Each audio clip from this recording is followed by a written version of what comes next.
बिस्मिल्लाहिर्रहमानिर्रहीम। अस्सलाम वालेकुम। आज मैं आपको पिस्ता बर्फी बनाना सिखाऊंगी।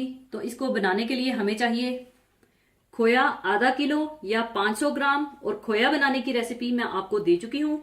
मैंने जो मिल्क पाउडर के साथ खोया बनाया था, आप मेरी वो वीडियो देख लीजिएगा। बहुत आसान रेसिपी है। मिल्क पाउडर के साथ खोया बना लीजिएगा। कैस्टर शुगर 250 ग्राम। क्रीम, ये आम पैक की क्रीम है जो आम डिब्बों में मिलती है, हाफ कप चाहिए होगी। भुना हुआ मैदा हाफ कप, यानी आपने मैदे को खुश्क तवे पर भून लेना है। और बारीक कटे पिस्ते हाफ कप। अरके गुलाब 2 टेबलस्पून। ग्रीन फूड कलर 1 चुटकी, जिसे मैंने बिल्कुल थोड़े से पानी में मिक्स करके रखा हुआ है। और गांची के लिए थोड़ा सा पिस्ता चाहिए होगा। सबसे पहले आप खोए को हल्की आंच पर थोड़ा सा भून लें।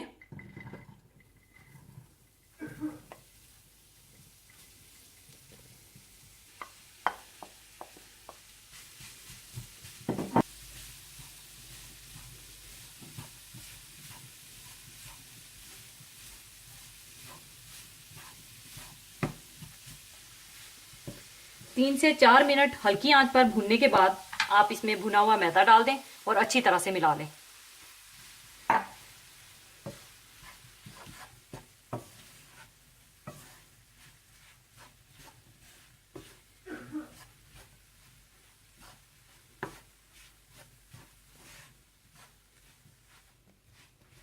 अच्छी तरह मिलाने के बाद आप साथ ही क्रीम डाल दें और कैस्टर शुगर और फूड कलर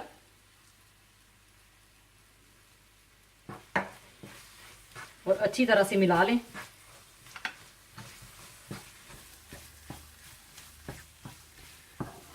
अच्छी तरह मिलाने के बाद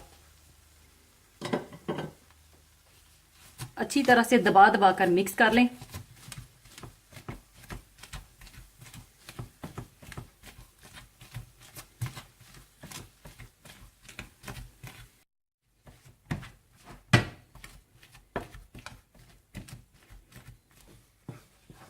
अच्छी तरह मिलाने के बाद आप इसमें पिस्ता और रोज वाटर भी डाल दें।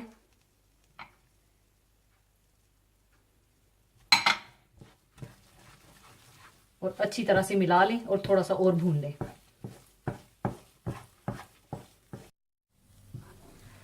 तीन से 4 मिनट पकाने के बाद आप कोई बर्तन ले लें और उसे ग्रीस कर लें और ये बर्फी इसमें डालकर आप फैला लें।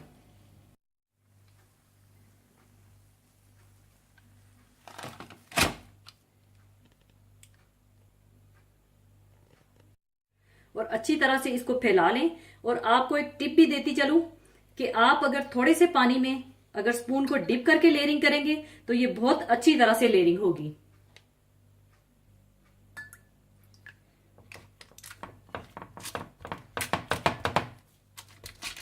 इस तरह से आप फैला लें।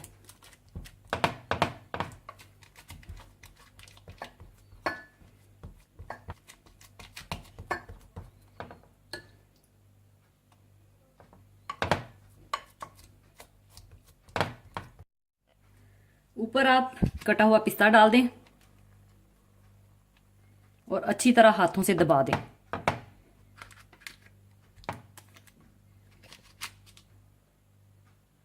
अब आप इसे फ्रिज में रखकर ठंडा कर लें। अब ये बर्फी अच्छी तरह से ठंडी हो चुकी है। अब इसके मैं नाइफ के साथ इक्वल कट्स लगाकर काट लूंगी।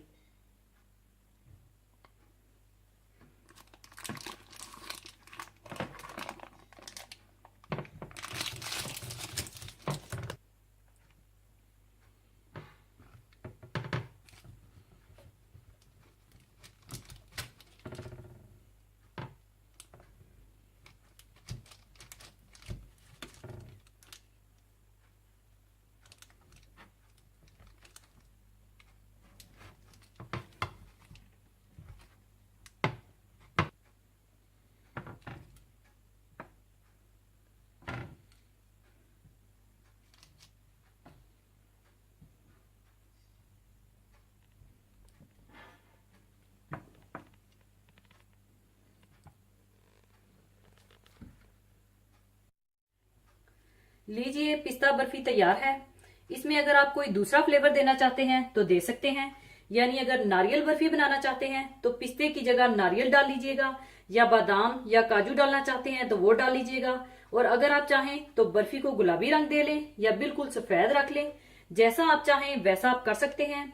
या आप इसे दो रंगों में भी बना सकते हैं। जब आप खोए को भूनकर बर्फी तैयार कर लेंगे तो आप मिक्सचर को हाफ हाफ कर लें और दो कलर अलग अलग डाल लें, तो ये आपकी डबल लेयर बर्फी तैयार हो जाएगी। जरूर बनाइएगा और दुआओं में याद रखिएगा। और जाने से पहले एक हदीसे पाक शेयर करती जाऊं। हदीसे पाक इस तरह से है, हजरत माविया रजी अल्लाह ताला अन्हो से रवायत है कि मैंने रसूलुल्लाह सल्लल्लाहु अलैहि वसल्लम को फरमाते हुए सुना है कि क़यामत के रोज सब लोगों से ज्यादा ऊंची गर्दन वाले यानी सरबुलंद मुअज्जन यानी अजान देने वाले होंगे। यानी इसका मतलब इस तरह से है, वो तमाम चीजें जो इस्लाम और मुसलमानों की अलामत समझी जाती हैं, इनको शायर इस्लाम कहा जाता है। जैसे कुरान करीम, हरमैन शरीफ, मस्जिदें, मुकद्दस मकामात, नमाज वगैरह। अजान भी शायर इस्लाम में से है और अहादीस में अजान देने की बहुत फजीलतें हैं। अजान अल्लाह ताला के अज़कार में एक बहुत बड़े रुतबे का जिक्र है। इसमें तौहीद और रसालत की शहादत ऐलान के साथ होती है। इससे इस्लाम की शानो शौकत जाहिर होती है। यही वजह है कि अजान देने की फजीलत और इसका सवाब बहुत ज्यादा है। अगर हम गौर करें तो अजान के इन चंद कलमात में दीन के बुनियादी असूलों का किस कदर जामिया ऐलान है और कितनी जानदार और मुअस्सर दावत है। गोया हमारी मस्जिदों से रोजाना 5 वक्त दीन की दावत नशर की जाती है। आजकल मस्जिदों में तो अमूमन मुअज्जन मुकर्रर किए जाते हैं, लेकिन अगर कोई शख्स मस्जिद के अलावा किसी ऐसी जगह नमाज पढ़ रहा हो जहां तक अजान की आवाज नहीं पहुंचती है, तो वहां भी नमाज से पहले अजान देना मसनून है। और ऐसे मौका पर अजान की ये फजीलत जरूर हासिल करनी चाहिए और कभी भी मौका मिलने पर इस फजीलत के हसूल में कोताही नहीं करनी चाहिए। इस हदीस मुबारका में ऊंची गर्दन वालों के मानी के तयन में मुख्तलिफ अकवाल हैं। यानी हजरात कहते हैं कि इससे मुराद ये है कि जो लोग दुनिया में अजान देते हैं वो क़यामत के रोज बहुत ज्यादा सवाब वाले और मर्तबे वाले होंगे। बाद उलमा कहते हैं कि मुअज्जन क़यामत के रोज सरदार होंगे। कुछ हजरात कहते हैं कि इसके मानी ये हैं कि क़यामत के रोज मुअज्जन बहुत ज्यादा सवाब के उम्मीदवार होंगे, जबकि तमाम लोग हिसाबो किताब की बिना पर रंजो फिक्र में होंगे। मुअज्जन आरामो राहत के साथ इस बात के मुंतजिर होंगे कि अब जन्नत में दाखिले का हुक्म किया जाएगा। अजान और मुअज्जन की जो गैर मामूली फजीलतें अहादीस से मालूम होती हैं, इनका राज यही है कि अजान ईमानो इस्लाम का शुआर और अपने मानी और तरतीब के लिहाज से दीन की नहायत जामिया दावत व पुकार है और मुअज्जन गोया अल्लाह ताला का मुनादी है। अगर आज हम मुसलमान इतना ही कर लें कि अपने हर बच्चे को अजान याद करा दें और किसी कदर तफसील के साथ इसका मतलब समझा दें, तो इंशाअल्लाह ताला वो कभी किसी गैर इस्लामी दावत का शिकार ना होंगे। अफसोस आज हम मुसलमानों ने इस हकीकत को बिल्कुल भुला दिया है और अजान देना एक हकीर पेशा बन गया है। अल्लाह ताला हमारे इस अजीम तरीन इज्तिमाई गुनाह को मुआफ फरमाए और तौबा इस्लाह की तौफीक अता फरमाए। आमीन। इसी के साथ मैं आपसे इजाजत चाहूंगी। अपना बहुत ख्याल रखिएगा। अल्लाह हाफिज।